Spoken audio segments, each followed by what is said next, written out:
Okay, this one I've been wanting to do for weeks. Graph-based regression prevention. The slide says stop fixing here and breaking there, which is basically the entire job description of a coding agent right now. Harsh, but fair. So this is part 7 of the Spec-Driven Dev series, and it's the one about consequences. Consequences how? The subtitle is The Roadmap, Code Knowledge Graphs, Blast Radius, and Spec Test Code Traceability. 3 pieces of one idea. Give your agent a map of what its edit can break. Because right now it doesn't have one. It grabs, reads 4 files, edits, and prays. Pretty much. And honestly, that workflow is fine for a toy repo. It stops being fine the day the agent touches a function with 30 dependents it never saw. Okay, so frame it for me. What does a senior engineer do differently when they review a risky change? They don't just read the diff. They ask, who calls this? Which tests cover it? Which promise in the spec does this behavior belong to? That's a mental graph. And the pitch is, make that mental graph an actual data structure the agent can query. Exactly. Nodes for files, symbols, tests, specs. Edges for imports, calls, tested by, specified by. Huh. So we're rebuilding the staff engineer's brain in Neo4j. The boring, queryable half of it, yeah. The fear we keep. What's actually in the deck? Give me the tour. 4 acts. First, building the graph itself. Tree sitter, call graphs, the schema. Second, using it. Blast radius before every edit, and selective test runs so CI takes 4 minutes instead of 90. Okay, the CI economics part I care about. Our pipeline is 40 minutes and everyone just tabs away. Third act, feeding the graph into agent context. Graph rag over the codebase instead of vector search. And fourth, the guardrails. Contract sentinels on service boundaries, architectural fitness functions, and risk-scored merge gates that decide which agent PRs need a human. So the through line is, the diff tells you what changed, the graph tells you what that change can reach. You just quoted slide 4 before we got there. I read ahead. One honest question before we start though. Is this a build-it-yourself thing or a buy thing? Both. And the deck is opinionated about the order. You start with the graph your monorepo tool already computes for free, NX or Bazel, and only build custom stuff when that runs out. Good. I've seen too many teams start with the 6-month platform project. We'll get to that exact trap. Okay, first up, the problem itself. Why agents regress things at all? Let's go. So this slide is basically my march. We had an agent fix a rounding bug and it broke invoicing for a week. Wait, really? Tell me, because the diagram on this slide is literally that story. Yeah. Agent gets the ticket, price displays wrong on checkout. It finds the format price function, fixes the rounding, runs the checkout tests, all green, opens the PR. And the PR looked completely reasonable. It looked great. Small diff, test passing, clear description. What nobody saw was that the invoice PDF generator and the email receipt service import the same function.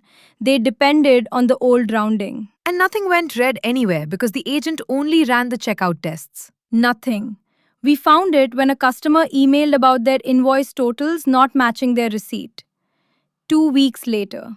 That's the exact shape the slide is naming. The agent sees a window of the code base, whatever got retrieved into context, but the edit lands in a web. Window versus web. Unpack that a bit? So an agent's context is, what, a few files? Maybe 50,000 tokens on a good day? That's the window. But format tries doesn't live in a window. It lives in a dependency web that might span 40 modules and 3 services. The edit is locally correct. It satisfies the prompt, it passes the tests the agent ran. And it's globally wrong because some module 2 hops away relied on the old behavior. And the nasty part is that this is worse than an obvious failure, right? If the agent had broken the build, someone fixes it in 10 minutes. Yes, obvious failures get caught. The dangerous regressions are precisely the ones that pass every check anyone happened to run. Nothing fails at merge time. The break surfaces days later in production, and by then there are 6 more commits on top. And the Git blame points at a bot. Which is very satisfying and completely useless. Okay, the call out on the slide calls it the core asymmetry. Attention is local, coupling is global. Is that actually new though? Humans have the same problem. They do, but humans bridge it with two things. Tribal knowledge. You've been here 3 years. You just know that touching pricing means pinging the billing team. And fear. Fear is load bearing, honestly. It really is. A senior engineer hovers over the merge button on a pricing change. An agent has neither the knowledge nor the fear. It edits payments code with exactly the confidence it edits a README. So the answer isn't make the agent scared, presumably. No, the answer is replace tribal knowledge with something queryable. A graph of who depends on whom that the agent consults before it writes a line. Hold on though, agents do search before editing. Claude code greps, Cursor does embeddings, Copilot pulls neighboring files. Why isn't that enough? That is literally the title of the next slide. Of course it is. Go on then. So here's the answer to your question. grep fails because text search finds names, not dependents. That sounds like a slogan. Give me the actual mechanism. Fine. The slide gives 5. Blind spot 1. Re-export barrels. Oh, the index.ts files that re-export everything. Right. Half of all TypeScript codebases funnel exports through barrels. So your consumers import from the pricing barrel, never from the file where format price actually lives. grep for the symbol and you find the barrel. grep for the file path and you find nothing at all. And that's the cheap one. What's 2? Indirect dependence. A calls B, B calls C. You change C and A breaks. But A never mentions C anywhere in its text. grep is a one-hop tool in a many-hop world. Huh, that phrasing actually lands. One hop tool, many hop world. 3 is the brutal one. Dynamic dispatch and dependency injection. Interfaces, DI containers, event buses. The caller and the callee share no string at all. There is nothing to grep. Yeah, every Nest.js or Spring code base. You search for who calls this service, and the answer is a decorator and vibes. A decorator and vibes. I'm stealing that. 4. Serialization contracts. You rename a field on an API response, and the thing that breaks isn't even in your repository. It's a consumer in another service, maybe another team's repo entirely. That one bit us with a webhook payload. The producer team renamed indebted to order ID. Their test passed. Our parser silently dropped every event. Silently dropped is the worst phrase in engineering. And 5. Config wiring. Route tables, feature flags, cron definitions, anything referencing code by string name. Rename a handler and the YAML that pointed at it just quietly points at nothing. Okay, but here's my pushback. A good agent doesn't just grep once. It greps, reads, greps again, follows imports. Doesn't iterative search close most of these gaps? It closes some at real token cost. But the deeper issue is the callout at the bottom of the slide. grep gives the agent confidence without coverage. Meaning? The agent searched, found 3 call sites, updated all 3, and reported success. From the inside, that loop is indistinguishable from being thorough. The 4th dependent. Reached through a barrel and a DI container was never in any search result. So the agent didn't lie. It just had no way to know it was missing one. Exactly. And that's why more prompting doesn't fix this. You can't prompt your way to information that search structurally cannot return. So change the question. Stop asking where does this text appear. Start asking what depends on this node. And that question needs a graph, which we now get to build. About time. Okay, code knowledge graph. I always assumed this was some heavyweight research thing. That's the nice surprise on this slide. The schema fits on a napkin. 5 node types, 6 edge types, you can memorize it. Go on, what are the nodes? Files and modules first. The units agents actually open and edit. Then symbols inside them, functions, classes, types, exported constants. Those two everyone gets. And the ones people miss? Tests and specs as first-class nodes. Not metadata, not an afterthought. Actual nodes in the graph. That's the whole spec-driven twist on this. Why does promoting a test to a node matter? It's covered the same code either way. Because once it's a node, you can traverse to it. Change a symbol, walk the tested by edge, and you have the exact set of tests guarding that change. You can't traverse metadata. Oh, and same for specs. Change the code, walk to the acceptance criterion it implements, and you know which promise you're touching. Exactly. Fifth node type is owners, teams and people. Pull from code owners files and Git history. We'll use that for reviewer routing later. Okay, and the edges. The slide lists imports, calls, implements, tested by, specified by, owns. Right. And they split into flavors. Imports and calls carry runtime dependence. That's where breakage physically travels. Implements connects concrete code to its interfaces, which is how you pierce the dependency injection fog from the last slide. Tested by links a symbol to every test that exercises it. Specified by links code to the promise it fulfills. Owns links everything to a human. My worry is freshness. A graph like this is a snapshot. Code bases move daily. Isn't this stale the moment you build it? Good instinct, and it's the next slide's problem. Short version, extraction is incremental. You rebuild only what changed per commit, so staleness is minutes, not weeks. Fine, I'll hold the objection. The line on this slide worth tattooing somewhere is this. Every edge is a direction a regression can travel. Say more, because that's doing a lot of work. If the graph says there is no path from your change symbol to some module, that module is safe. You can prove a negative. If there is a path, that module is in the blast zone and you treat it accordingly. Wait, that reframes the whole problem. Regression prevention stops being a testing question and becomes a reachability question. Graph theory, not heuristics. That's the mental model in the green box. The diff tells you what changed. The graph tells you what that change can reach. Reachability analysis. 20 years of compiler theory finally earning its keep in code review. It was always going to come back around. Okay, next, actually building this thing. Yes, because napkin schemas are easy. Pipelines are where it gets honest. So, building the graph. This used to be a research project. These days, it's honestly a weekend pipeline. Because the parsing problem is solved. A weekend. I've heard weekend before. Okay, a weekend for the first useful version. The key is tree sitter. Tree sitter. That's the parser GitHub built for syntax highlighting originally, right? That's the one. Fast incremental parsing. Grammars for over 100 languages. Incremental is the load-bearing word. It only repasses what changed, so rerunning on every commit costs almost nothing. It's the same engine NeoVim uses, and a bunch of the coding agents use it for repo maps. Ada's repo map is tree sitter based, I think. It is. Good example. So step 1. Pass every file into an AST and pull out the symbol definitions. Step 2. The module graph. Resolve imports and exports into file-to-file edges, including the barrels. This is where the barrel problem from earlier actually gets solved. You follow the re-export chain to the real source. And step 3 is the call graph, which is where I get suspicious.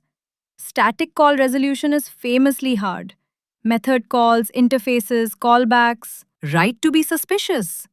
Direct function calls resolve statically. Easy. Method calls and interface dispatch need type information, so you lean on the compiler or the language server. In TypeScript, you can ask the type checker who implements this interface. It's not perfect, but it's a lot better than text. Okay, and the code sketch on the slide shows 2 more edge sources after that. Steps 4 and 5. And honestly, this is the special sauce. Run the test suite once with per test coverage recording on. Now you know, for every individual test, exactly which symbols it executed. Those are your tested by edges. Grounded in what actually ran. Not in some naming convention like foo.test.ts covers foo.ts. Exactly. And that distinction matters constantly because the naming convention lies. Integration tests cover code from 12 modules and their file name mentions one. And step 5, spec links? If your tests carry spec IDs, like AC12 in the test name or an annotation, you pass those out and you get specified by edges. Acceptance criterion to test to code, the full chain. Then everything loads into a graph store. The slide says Neo4j, SQLite, or in memory. And honestly, for most repos, SQLite with a recursive query is plenty. We ran an in-memory graph for a 4,000 file monorepo, and full rebuild was under a minute. Incremental updates were sub-second. Okay, but the Amber box, dynamic code. This is where I expected the hand wave. No handwave. The slide is blunt about it. Reflection, dynamic imports, string-keyed dispatch. They defeat static resolution. Full stop. So what do you do? Just have holes in the graph? The mature move is treating those edges as unknown rather than absent. Mark the node as a dynamic boundary and widen the blast radius around it instead of pretending it has no dependence. Huh, that's actually the important design decision. An honest I don't know beats a confident wrong answer. Especially when an agent is the one consuming the answer. Because the agent will believe whatever the graph says with total conviction. Right. Graph build then. Show me the payoff. Blast radius. Next slide. Okay, this is where the graph starts paying rent. Blast radius analysis. Very dramatic name for a database query. It earns the name, I promise. The question is simple. Before the agent edits anything, ask, if this node changes, what can be affected? The answer is the blast radius. And the slide breaks it into 4 steps: anchor, traverse, rank, act. Step 1. Anchor. Identify the exact symbols the planned edit will touch. Symbols, not files. A file is too coarse. You'd flag dependence of everything in it. How do you know the symbols before the edit happens though? The agent hasn't written anything yet. Good catch. In practice, you anchor on the symbols named in the task and refine as the agent plans. With spec-driven workflows, it's easier. The task spec usually scopes the functions upfront. And worst case, you rerun after the first draft of the diff. The query is cheap enough. Okay. Step 2. Traverse. Walk the graph along reversed edges. Who imports me? Who calls me? Who consumes my serialized output? And keep going transitively. Dependence of dependence. Because the dangerous breaks live 2 and 3 hops out. We established that with your invoice story. Thanks for the callback. Always. Look at the diagram. It's literally your incident. Edit format tries. Distance 1 is checkout and the pricing barrel. Distance 2 is invoice PDF and receipt email. Distance 3 is a billing batch job tagged critical. And the batch job is the one that would have cost real money. Okay, step 3. Rank. Why rank at all? Why not just hand over the whole set? Because on a real monorepo, the transitive closure can be hundreds of nodes, and you have a token budget. So you sort. Nearer dependence first. A 1-hop dependent breaks more often than a 5-hop one. Then weight by runtime criticality. A path reaching the payments flow outranks one reaching an internal admin page. Criticality weights sound like someone has to maintain a list of what's critical. Someone does, and it's smaller than you'd think. Tag payments, auth, data deletion, maybe a dozen subsystems. Most orgs already know exactly which pages of the codebase wake people up at night. Fair. And step 4? Step 4 is the one that changes agent behavior. Feed the top-ranked dependence into the agent's context before it writes a single line. So the prompt stops being fix format price and becomes fix format price, and by the way, invoice PDF and receipt email depend on its exact rounding. And here's the thing. Same model, same prompt skills, just that one extra paragraph of context and it writes a different patch. It preserves the rounding contract, or it updates all 3 call sites, or it flags the conflict back to you instead of guessing. Because the failure was never intelligence, it was information. That's the whole deck in one line, honestly. What does this cost at runtime? If the agent queries before every edit, latency matters. Milliseconds. Reverse reachability over even a big monorepo graph is a few million edges at worst. Index stores chew through that. Compare it to the alternative cost of discovering the same information, which is a production incident 2 weeks later. Cheapest insurance in software, says the green box. For once, the green box undersells it. Next, putting this number where humans actually look, the PR. Go. So we can compute a blast radius in milliseconds. This slide is the half everyone skips, actually putting the number where decisions get made. Meaning on the pull request itself. Right on the PR, as a small annotation block. The headline reads, "This change touches 3 files, impacts 27." That phrasing alone would change how I review. Touches 3 is calm. Impacts 27 is a different afternoon. That's exactly the psychology it's built on. The table has 5 lines. Files touched, straight off the diff. Direct dependence, the one-hop reverse edges, 8 in the example. Then transitive impact, full reverse reachability, 27. That third number is the honest scope of risk. The first two are appetizers. And the last 2 lines? Critical paths hit. Does any path from this diff reach payments, auth, or data deletion? And suggested reviewers, which the graph computes by following owns edges. Hold on. Owns edges from which nodes? The changed files or the impacted ones? The impacted ones. And that distinction is the whole trick. Code owners routing looks at who owns the files you edited.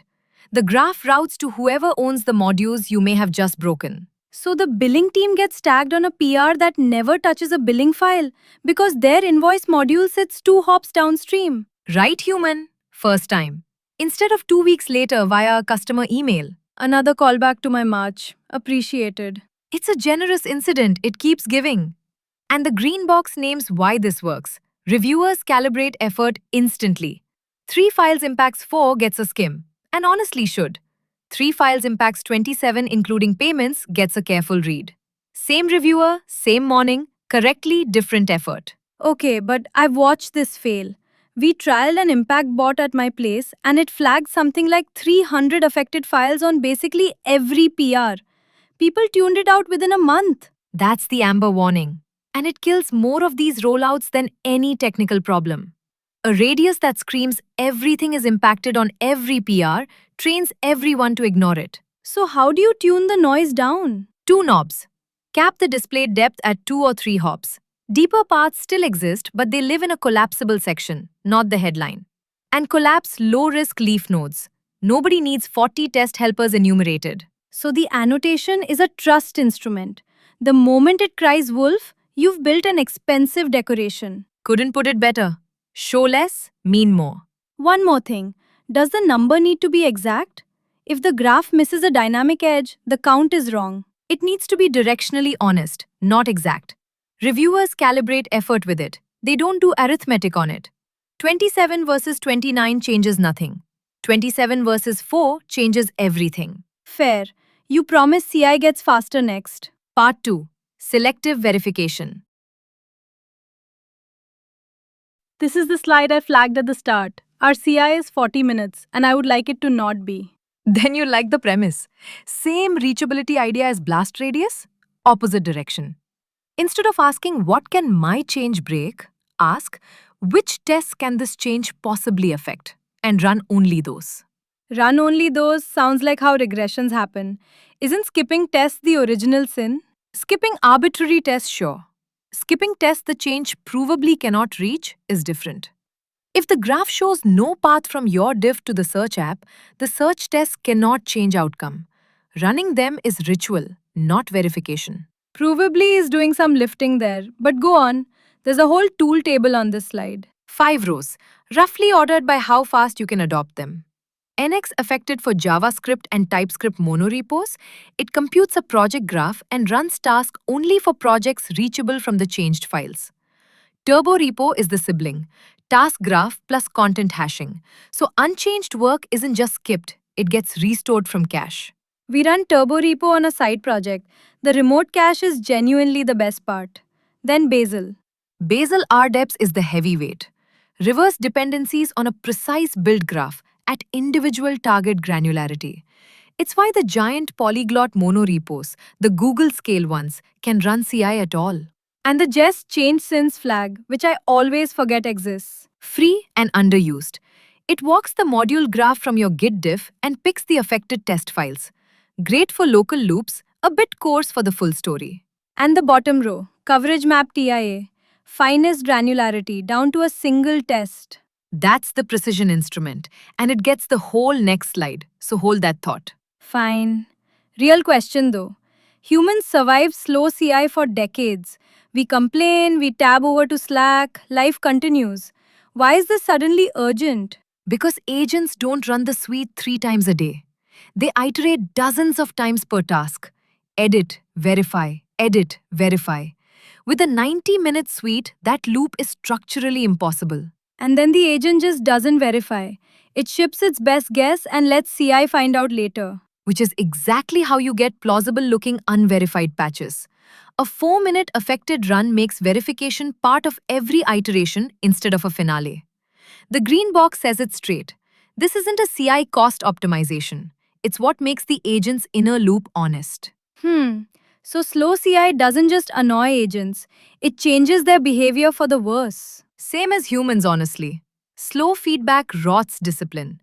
Agents just rot faster because nobody feels guilty on their behalf. That's bleak and correct. 40 minutes. I'm filing the ticket tonight. Start with NX affected, thank me Friday. Now, the precision instrument. Coverage map TIA, then. You've actually read deeper on this than me. Didn't you go through the meta paper at some point? Predictive test selection. Yeah, around 2018. They went further than coverage maps. They trained a model to predict which tests a diff would break. But the coverage map version on this slide is the one mortals can actually run. Walk it then. I'll heckle. Step 1. Record. Run the full suite once with per test coverage switched on. The output is a map. For every individual test, the exact lines it executed. Step 2. Intersect. A new diff comes in, you intersect the change lines with the maps. A test that never touched any change line cannot have been broken by this diff. Skip it. Cannot have been broken is a strong claim. We'll get to the lying part, I assume. We will. Step 3. Refresh. Because the maps drift as code evolves, you rebuild them from a scheduled full run, nightly is typical. And step 4. The safety net. The full suite still runs nightly and before every release. Selection is an inner loop accelerator, never a replacement. And the two big numbers on the slide, 90 minutes down to 4. Which sounds invented but tracks with what teams report. Because most diffs touch a tiny slice of a big code base. And for an agent doing 30 iterations on one task, that's the difference between 45 hours of waiting and roughly 2. Okay, the amber box, where selection lies to you. My favorite genre. 4 liars. Dynamic imports execute code the coverage map never attributed to anyone. And global state leaking between tests, where a test that looks unrelated fails because another test used to reset the world for it. The global state one is painfully real. We had a test that only failed when the suite was filtered because the filtered run skipped the unrelated test that happened to reset a singleton. So selection broke a test by being selective. That's poetry. 2 days to find. 2 days. What are liars 3 and 4? Snapshot files and generated code. Both blur the mapping between a diff and what actually executes. And the answer to all 4 is the same. The nightly full run is non-negotiable. It catches what selection missed and retrues the maps. Trust selection for speed. Trust the full run for truth. That's the keeper line. And the discipline matters double with agents, because an agent will happily treat affected tests green as proven correct. Right. It has no idea its verification was an approximation unless you tell it. We put it in the agent instructions verbatim. Affected green is provisional. Nightly green is real. Stealing that too. Okay, next we climb the chain upward, from tests to the specs they verify. The spec-driven part of the spec-driven deck. Finally. So far, the graph connects code to code and test to code. This slide adds the level that gives the whole series its name. Everything links back up to the promises. The acceptance criteria. Right, and the chain reads like a sentence. Every acceptance criterion links to concrete scenarios. Every scenario links to the test that encoded. Every test links to the code it exercises through the coverage edges we already built. Make it concrete? The diagram has a refunds example. AC12 says refunds are allowed within 30 days. 2 scenarios hang off it. Refund on day 29 succeeds, refund on day 31 gets rejected.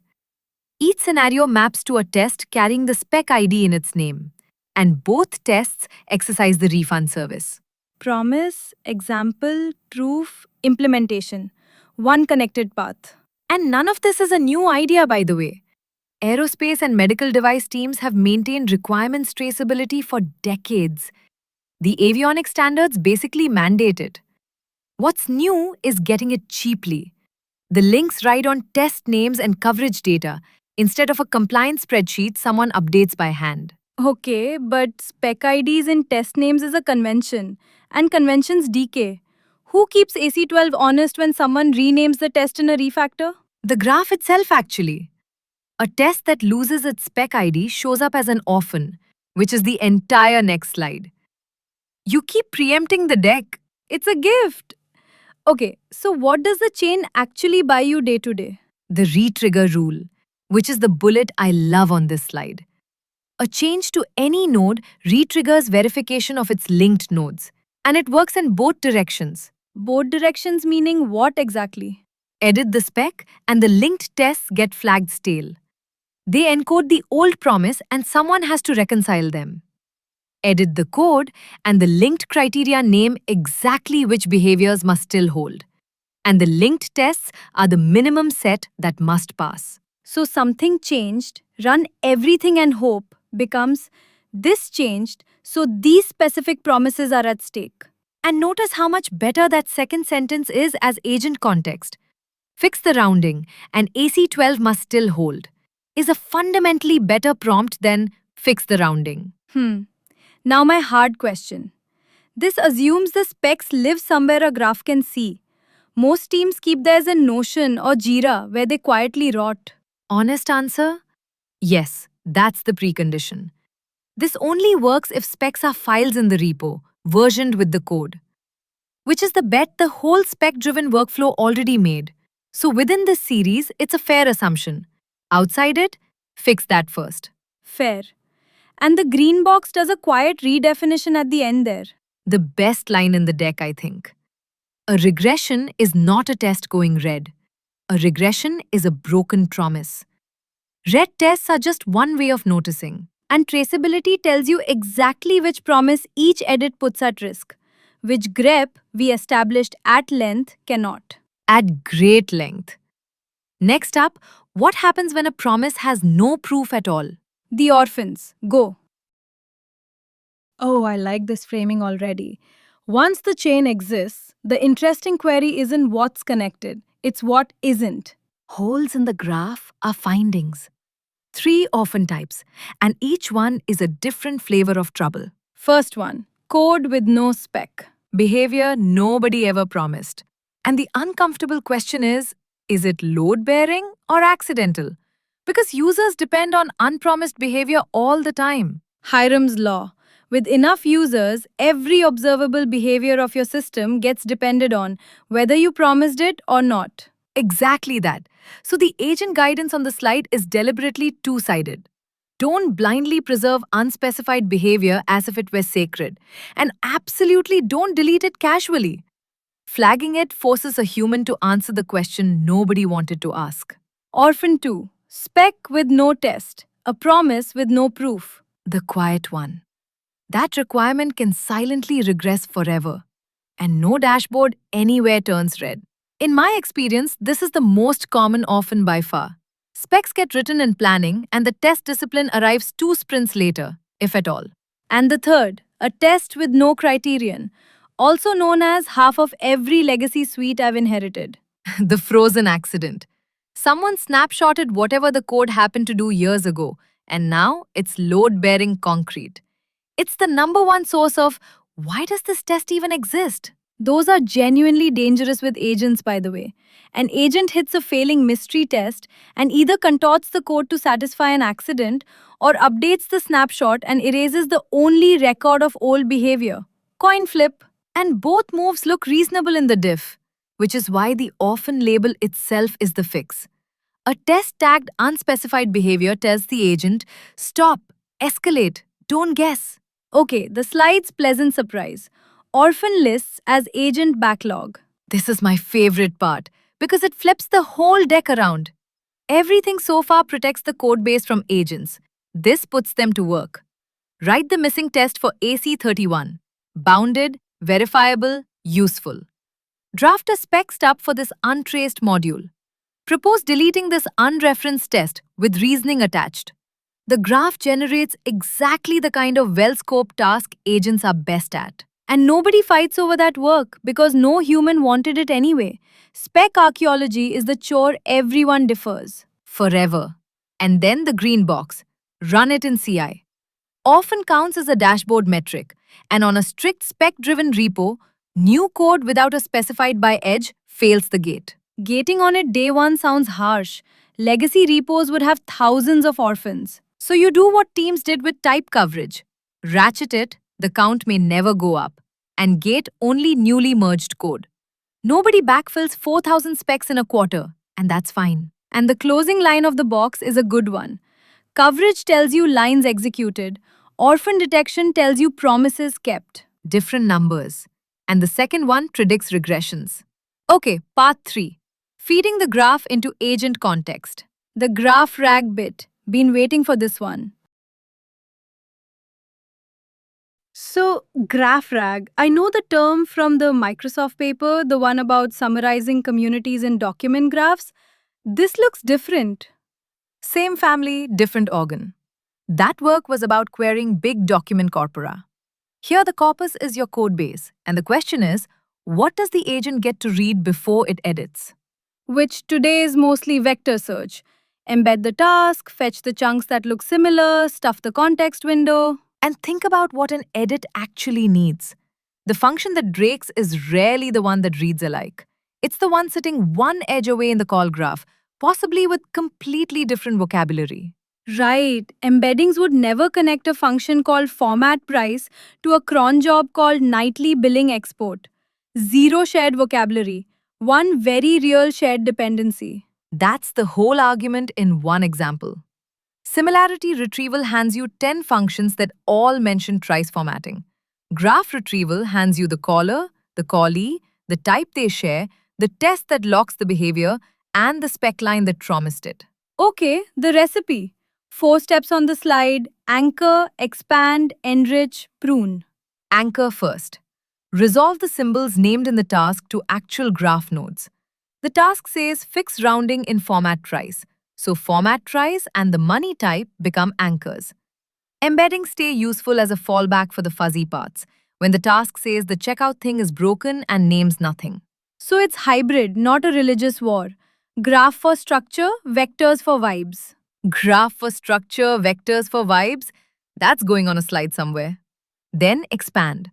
Walk 1 or 2 hops along imports and calls, so callers and callees travel into context together. Why stop at 2 hops? Blast radius went further. Different budget.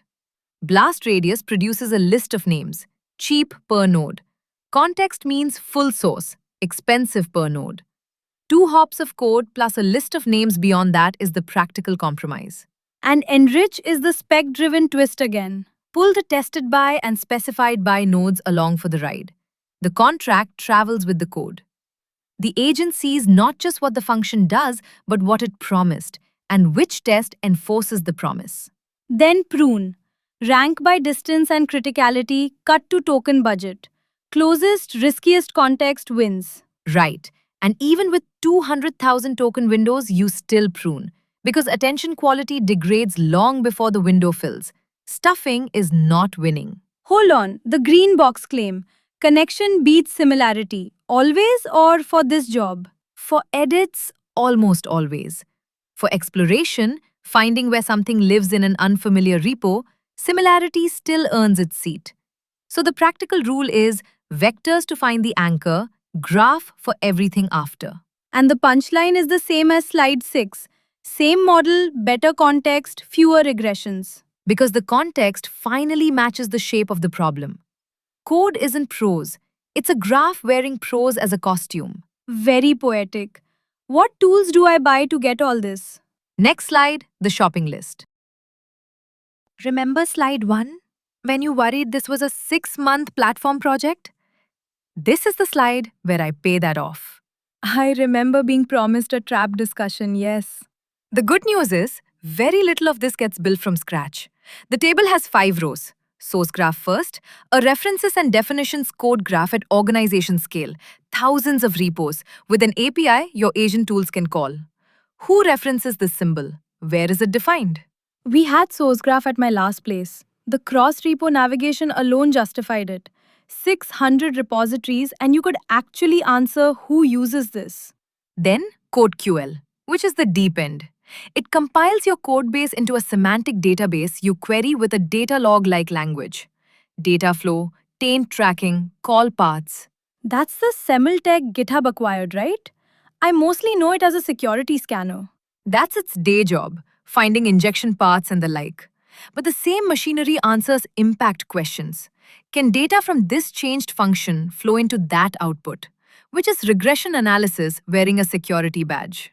The catch being that QL is its own language with its own learning curve. A real one.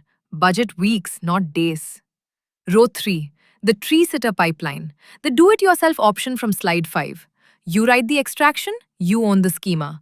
Works on any stack, however exotic. And Neo4j is where the custom graph lives once it exists. Once you want the nodes nobody else tracks, specs, tests, owners, with Cypher queries for traceability and blast radius. Though I'll repeat the heresy from earlier, SQLite with recursive queries carries most teams further than they expect. And the last row is the one people overlook. NX and Bazel already compute a graph every single build. Which you already paid for. That's why the green box ordering matters more than the table. Start with the build tool graph, free, tomorrow morning. Add tree sitter extraction when you need symbol level edges. Graduate to a graph store when you want spec and owner nodes. And don't build your own source graph before you've exhausted NX affected. I've watched that movie. A platform team spends 2 quarters on a beautiful bespoke code graph. Meanwhile, the feature teams needed selective test runs, which NX affected would have given them in a week. The trap is that the graph feels like the deliverable. It isn't. The answers are. Nicely put. Each rung of the ladder should answer a question someone is actually asking that week. Okay, so we can build it, query it, feed it to agents. What's part 4? The guard dogs. Sentinels that watch the boundaries even when nobody's looking. Guard dogs I can picture. Go. Everything so far reacts to a specific change. Sentinels are a different animal. They stand guard on the riskiest edges of the graph permanently, whether or not anyone thought to check. And the riskiest edges are the boundaries, I assume. Team lines, service lines, repo lines. Exactly the places where your graph goes blind. Because the dependent lives in someone else's repository. Your webhook story from earlier is the canonical case. The producer's tests passed because the consumer was invisible to them. Still bitter about that one. So what stands guard? 3 layers on the slide. First, contract tests on the boundary edges, the pact style. Consumer-driven contracts. The consumer publishes what it actually expects, and the provider verifies against that expectation on every single build. Oh, that direction matters. The consumer writes the contract, not the provider. So the provider can't quietly decide a field doesn't matter anymore. Neither side can silently break the agreement. That's the whole design. With a pact broker in the middle, the provider knows about every consumer expectation before merging, not after paging. And layer 2 is schema diffing, which honestly looks like the cheapest win on the slide. By far. The code block is real commands. The buff breaking check compares your protobuf against main and fails CI on any breaking change. OpenAPI diff does the same for REST, GraphQL inspector for GraphQL schemas. And notice, no test case required. The schema itself is the test. Wait, define breaking though. Adding an optional field is fine, removing one isn't, renaming definitely isn't. Does the tooling actually know the difference? That's precisely what these tools encode. The compatibility rules per format. Additive changes pass, removals and renames and type changes fail. Protobuf even has rules about reusing field numbers, which buff checks and humans forget. And the third layer? Golden files. For everything that crosses a boundary serialized but has no schema. Events, exports, generated configs. Pin the actual bytes. And any drift demands a deliberate snapshot update in the diff, visible to reviewers. Okay, the fourth bullet feels like the design principle holding it all together. Sentinels fire on the edge, not the implementation. That split is everything. Internals may churn freely. That's healthy refactoring. You want agents doing lots of it. The promise on the boundary may not change without a deliberate, visible decision. So the agent gets a sandbox with hard walls. Fast and loose inside the module, mechanical enforcement at the membrane. And that's why the green box says agents need sentinels most. An agent refactoring safely inside one service can still alter a wire format without ever realizing it crossed a boundary. No amount of prompting fixes that because the agent's context ends at the repo wall. The one reviewer that never gets tired, never skims, never assumes good intent. The reviewer we all aspire to be and never are, past 4 pm. Right. Same idea for architecture next? Same idea, softer target. Fitness functions. Architectural fitness functions. The name always sounded like consultants speak to me, I'll be honest. The name is from the Evolutionary Architecture book, and yeah, it wears a suit. The idea underneath is plain. A rule the dependency graph must always satisfy, checked automatically on every PR. So sentinels guard data contracts, and this guards the shape of the graph itself. 3 classics on the slide. Layering rules first. UI may not import the database layer. Domain logic may not import the web framework. Those are forbidden edges, and a tool verifies their absence in seconds. Second, no new cycles. And that one connects straight back to blast radius. A circular dependency is a blast radius multiplier because inside a cycle, everything depends on everything. Change any node, and the whole cycle lights up as impacted. I hadn't connected those. Cycles literally make the 27 number bigger for every future change. Every single one, forever, until someone breaks the cycle. And third, module isolation. Features talk through declared public APIs, never by deep importing each other's internals. The tooling row looks mercifully boring. Dependency cruiser for JavaScript and TypeScript, Arch unit on the JVM, import linter for Python, SNS boundaries within a single project. Boring is the compliment here. The config on the slide is real working dependency cruiser. From the UI path to the DB path, severity error. Plus a no circular rule, 5 lines. Any of these is an afternoon to set up. An afternoon to set up on a clean repo. On our codebase, the no circular rule would fail with about 200 existing cycles on day 1. Same answer as the orphans, ratchet it. Snapshot the existing violations as a known debt list. Fail only on new ones. Dependency Cruiser supports exactly that pattern. The rule is no new cycles, not no cycles by Friday. Okay, now the amber box, which is the actual thesis of the slide. Why is this urgent now? Because humans erode architectures slowly. One expedient import a month, design review catches half of them, the decay takes years. Agents erode it at machine speed. An agent will cheerfully add a UI to database import if that makes today's test pass. And it'll do it 40 times a week, across 40 PRs, each one individually too small to argue about. Because the agent optimizes for the task, and the architecture is invisible in the task. No single prompt says preserve the layering. And even if it did, the agent weighs it against make the test green. And the test green wins, every time, because that's the reward signal. A fitness function in CI is the only kind of no that scales with that throughput. A senior architect who reviews every PR in 2 seconds and never gets worn down by persistence. And never accepts just this once, which humans always eventually do. Alright, last mechanism, the risk gate. The one that ties the whole deck together. Onward. Final mechanism, and it's the one every previous slide was secretly building toward. Score each PR's risk and spend human attention where the score says it matters. 3 signals in the table.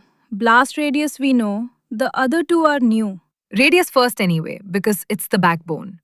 Transitive dependence plus criticality of the paths hit. Wide radius means wide consequences if the change is wrong. Signal 2 is the sneaky one. Mutation score in the touched area. Mutation testing. Remind me how that actually works? You inject small deliberate bugs into the code. Flip a comparison, off by one a boundary, delete a statement. Then run the covering tests. If the tests fail, they caught the mutant. Good. If they stay green, the mutant survived, and your tests are decoration. Oh, so it measures something coverage can't. Coverage says the test executed this line. Mutation score says they'd actually notice if the line were wrong. And that gap is enormous in practice. Plenty of suites have 90% coverage and assert almost nothing. Striker is the JavaScript tool, PyTest on the JVM, and the first run on a legacy suite is always humbling. Humbling how? Give me a number.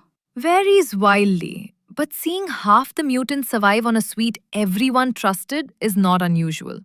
The point for the gate is a change guarded by tests that catch nothing deserves zero confidence from its green build. Mutation testing is expensive though. You're running the suite once per mutant. You can't do that on every PR. Right, so you don't. You compute it incrementally, mutants only in the changed code, against only the covering tests, which the graph already identified. That shrinks it from hours to minutes. Striker has an incremental mode for exactly this. Okay, and signal 3, ownership distance. How far the change strays from the author's home turf. For an agent, whether it wandered outside the modules its task spec scoped. Unfamiliar territory plus wide radius is the classic incident recipe for humans and agents alike. So combine the 3 and route. The diagram has 3 lanes. Low risk, small radius, strong tests, home territory. Auto merges the moment affected tests pass. No human in the loop. And that should be the majority of agent PRs. Dependency bumps, test additions, contained fixes. Medium gets a standard review, and high routes to a senior plus the owning team, automatically before anyone has to ask. Big radius times weak tests times foreign territory. The 3-factor multiplication is the point. Any one alone is survivable. The product is the danger. One worry, agents are persistent optimizers. Won't they learn to game the score? Split a risky change into 10 innocent-looking PRs? Sharp. And yes, you score the task, not just each PR. And watch cumulative radius per task. Honestly, humans already play this exact game with review thresholds, so the defense was overdue anyway. Agents inheriting our sins. At machine speed, as always. But step back, because the green box is the cultural shift. Human attention becomes a budgeted resource, allocated by a graph that actually knows where the danger lives. Agents get speed on the safe 90%. Humans get focus on the risky 10. Which is the trade we wanted from the start. Okay, cheat sheet time. Cheat sheet. 7 rows. And I notice each layer is framed as a question it answers. Which is deliberate, because that's how you should evaluate any of this tooling. Not what does it build, but what question does it answer that I'm currently answering badly. Run them then. Row 1. The knowledge graph itself. What connects to what? Tree sitter for extraction, a graph store or source graph for querying. Everything else sits on this. Blast radius. What can this edit reach? The touches 3 impacts 27 line, which I suspect is the phrase people will actually remember from this deck. If one phrase survives, that's the right one. Row 3. Selective tests. What must we re-verify? NX, Turbo Repo, Basel Reps, Coverage Map TIA? Take your pick. The prize is minutes, not hours CI. Traceability. Which promise is at risk? Spec IDs plus coverage edges. Criterion to test to code. Graph RAG. What should the agent read? Anchor and expand. The neighborhood over the lookalikes. Sentinels. Did a boundary promise change? Packed. Buff breaking, dependency cruiser, all hard failing CI. And the risk gate. Who needs to look at this? The only row whose output is a human decision. Worth pausing on that. 6 layers produce information. The 7th allocates attention. If you build the 6th and skip the 7th, you've made dashboards nobody acts on. Okay, but 7 layers is a program of work, not a sprint. Where does a normal team actually start? The green box ordering, and I'd defend it hard. Build tool graph first because it's free.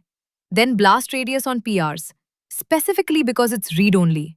It blocks nothing, it just annotates, so it can't hurt anyone while it earns trust. That's a sneaky good adoption trick. Nobody fights an annotation, and 3 months later, everyone's reviewing with it. Then selective tests, which pay for themselves in compute within weeks. Finance loves that one. Then sentinels on your scariest boundaries. Then traceability edges as the spec discipline matures. And only then risk-gated auto-merge. Last. Because by that point, every input to the score already exists and has a track record. So the gate isn't a leap of faith, it's a formality by the time it arrives. The numbers have been on every PR for months. Each layer funds the next, in credibility as much as in tooling. Teams that try to ship all 7 in one quarter get none of them adopted. Ask me how I know. I've stopped asking how you know things. It's always an incident. It's always an incident. 5 takeaways and we're done. 5 takeaways. You want to alternate? Sure, I'll take the odd ones. 1. Agents fail globally while succeeding locally. Fix here, break there is a context problem, not a model intelligence problem. And the second half of that bullet earns its place. grep cannot solve it because text search finds names, never dependence. Barrels, indirect dependence, dependency injection, serialized contracts, config wiring. 5 blind spots, all structural. Your 2. The graph is the map of consequence. Files, symbols, tests, specs, owners as nodes. Imports, calls, tested by, specified by as edges. And the line underneath is the engine of the whole deck. Regressions travel along edges, so safety is reachability analysis. That reframe still does the most work for me. It turns prevention from a vibes problem into a query. 3. Compute blast radius before the edit and print it on the PR. Touches 3 files, impacts 27. Invisible risk becomes a number reviewers calibrate on. With the discipline we talked about, cap the depth, collapse the noise, keep it trustworthy. A number people ignore is worse than no number. 4. Selective tests plus traceability make verification continuous instead of occasional. Affected-only runs give agents a minutes-long inner loop. And the spec test code chain names which promise every edit puts at stake, with often detection flagging the promises that have no proof at all. Provisional green versus nightly green. I'm keeping that distinction. And 5. Gate merges on graph-derived risk. Radius times mutation score times ownership distance. Safe 90% auto merges, risky 10% gets senior human eyes. Human attention as a budgeted resource, spent where the graph says it matters. That's the cultural shift hiding inside the tooling. All right, zoom out for me. Where does this deck sit in the series? Spec-driven development gave agents clear promises to keep. This deck adds the other half, a way to know, mechanically, that every other promise still holds after each change. Because keeping the promise you were asked to keep was never the hard part. Not breaking the other 1,000 was. And that's what turns agent speed from a liability into the whole point. Speed without a map of consequence is just faster damage. Faster damage. Put that on the incident retro template. Right next to your invoice story. Okay, that's the deck. Good one, this. I'm going home to run NX Affected and feel smug about it. Thanks for listening, everyone. See you in the next one of the series.